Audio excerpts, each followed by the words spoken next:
పనితీరు సూపర్గా ఉందండి.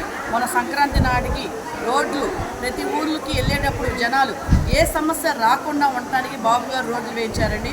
పెన్షన్ జగన్ ప్రభుత్వంలో పెంచడానికి 1000 రూపాయలు పెంచడానికి 250 రూపాయలు చొప్పున 4 సంవత్సరాలు 5 సంవత్సరాలు పెట్టింది ఆయన గారికి. మన చంద్రబాబు నాయుడు గారు రావటమే 1000 రూపాయల పెన్షన్ వేసేసారండి. 3000 అన్నది 4000 చేశారు. ఒకేసారి 1000 రూపాయలు పెంచిన ప్రభుత్వం ఏ ప్రభుత్వం ఉందని నేను అడుగుతున్నాను. ఈ ప్రభుత్వంలో బాగా జరుగుతున్నాయి. రేపు నెల నుంచి మీకు తల్లికి వందనం అని చెప్తున్నారండి. అది కూడా వస్తుందని మేము ఆశిస్తాం. ఆడవాళ్ళకి గ్యాస్ భారం అనేది లేకుండా ఏటా 3 గ్యాస్ బండ్ల చొప్పున మన ప్రభుత్వం ఇస్తున్నారు. ఇక్కడ ఆల్రెడీ మేము ఒకదాన్ని తీసుకున్నాం, మాకు సబ్సిడీ వచ్చింది. ఇంకా 2 రావాలి మాకు. ఇంకా రేపొద్దున మాకు స్కూల్ పిల్లలకి వాళ్ళకి బాగా స్కూల్ తెరిచేలోగా 15,000 వేస్తాము ఒక బిడ్డకి అన్నారు. మాకు ఎంతో పిల్లలకి భారంగా అనిపించేది ఫీజులు కానీ ఏమైనా కానీ అలాంటి భారం తగ్గిస్తారని మేము ఆశిస్తాం.